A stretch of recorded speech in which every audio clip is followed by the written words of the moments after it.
Good evening and Assalamu alaikum. In this session we will discuss about liquidity ratios, right?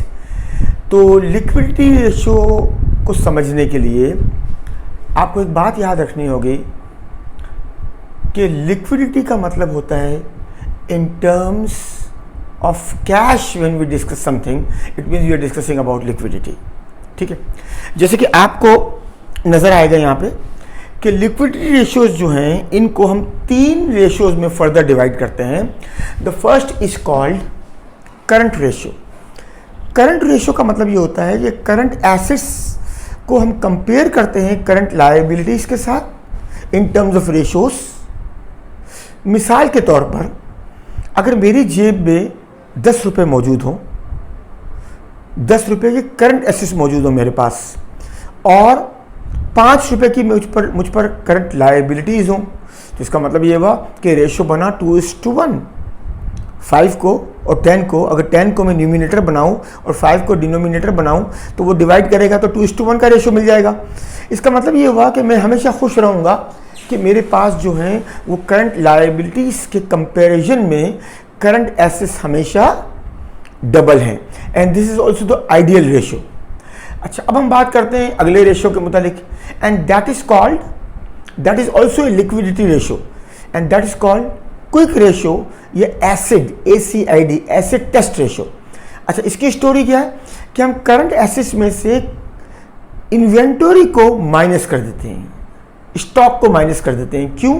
कि stock में liquidity कम होती है, लिहाजा हम स्टॉक को माइनस कर देते हैं. हमारे जितने भी करंट एसेट्स होते हैं उनमें से स्टॉक को माइनस करने के बाद फिर जो कुछ आंसर हमारा बचता है, जितने करंट एसेट्स बचते हैं इन्वेंट्री को निकालने के बाद, उनको then we are going to compare with the current liabilities. तो इसका फार्मूला क्या हो गया कि current assets minus inventory divide by current liabilities. तो ये हमारा बनता है क्विक रेशियो, ये एसिड टेस्ट रेशियो. अच्छा, एक रेशियो और भी है and that is called cash ratio. Cash ratio is, ये बिल्कुल प्योर कैश को हम कंपेयर करते हैं अपनी करंट लायबिलिटीज़ के साथ. मिसाल के तौर पे मेरी जेब में 20 रुपये मौजूद हैं और मुझ पर 10 रुपये का उधार है, तो इसका मतलब ये हुआ कि I am very happy all the time, क्योंकि मेरा कैश रेशियो जो है वो 2:1 है. ठीक है. अच्छा, यहाँ पर एक बात ख्याल रखनी है कि कैश आपके पास ज़रूर ज़्यादा होना चाहिए, लेकिन उसका मतलब ये नहीं है कि कैश की यूटिलाइजेशन नहीं हो. अगर कैश की यूटिलाइजेशन नहीं है तो इसका मतलब you are not a wise person. तो आपको जो है वो समझदार होना चाहिए. आपसे मुराद एज एन ऑर्गेनाइजेशन. इसके बाद ये मैंने CA लिखा है. CA का मतलब जो है करंट एसेट्स हैं, CL का मतलब करंट लायबिलिटीज़ हैं. ये तीनों रेशियोज जो हैं बेसिकली ये बताते हैं कि किसी भी ऑर्गेनाइजेशन के पास जो है वो उसके पास रिसोर्सेस जो हैं वो इन टर्म्स ऑफ कैश को जब कंपेयर करें करंट लायबिलिटीज़ के साथ तो कितने हैं.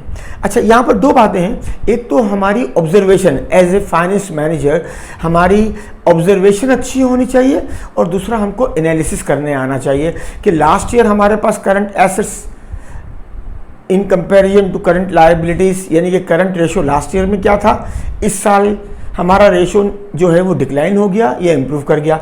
इसी तरह बाकी सारे रेशो की भी हम जो है वो हम जजमेंट करते हैं कि लास्ट ईयर क्या थे और इस साल क्या है. एनालिसिस शीट बनाई जाती है. उस एनालिसिस शीट से हम देखते हैं कि व्हाट इज़ द प्रोसीजर, यानी कि पूरा एक चार्ट आप डेवलप कर सकते हैं. आजकल आपको पता है एक्सेल में तो ये सारी चीज़ें जो हैं बहुत आसानी से डेवलप हो जाती हैं.